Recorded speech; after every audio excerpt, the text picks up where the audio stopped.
ధరణి సమస్యల పరిష్కారంపై ప్రభుత్వం స్పీడ్ పెంచింది. సర్కార్ నియమించిన కమిటీ ఇవాళ రెండోసారి భేటీ కానుంది. ఈ సమావేశంలో కీలక నిర్ణయాలు తీసుకునే అవకాశం ఉంది.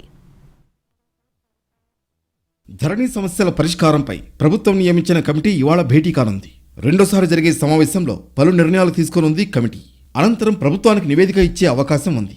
ధరణి సమస్యల పరిష్కారం కోసం కొద్ది రోజుల క్రితం ప్రభుత్వం ప్రత్యేకంగా కమిటీని ఏర్పాటు చేసింది. అయితే కొద్ది రోజుల క్రితం భూ సమస్యల పరిష్కారానికి ధరణి పోర్టల్పై కమిటీ తొలి సమావేశం సచివాలయంలో జరిగింది.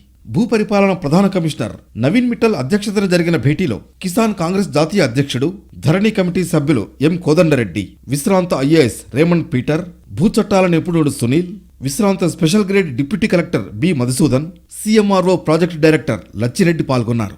హైదరాబాద్లోని సిసిఎల్ఏ కేంద్రంగా పనిచేయాలని, సమస్యలపై అధ్యయనం కోసం క్షేత్రస్థాయిలో పర్యటించాలని కమిటీ నిర్ణయించింది. ధరణి పోర్టల్లో తప్పుల వల్ల అనేక మంది రైతులు తీవ్ర ఇబ్బందులు పడుతున్నారని కమిటీ తెలిపింది.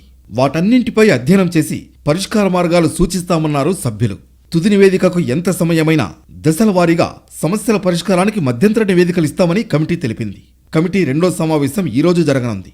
ఈ భేటీలో కీలక నిర్ణయాలు తీసుకునే ఛాన్స్ ఉంది.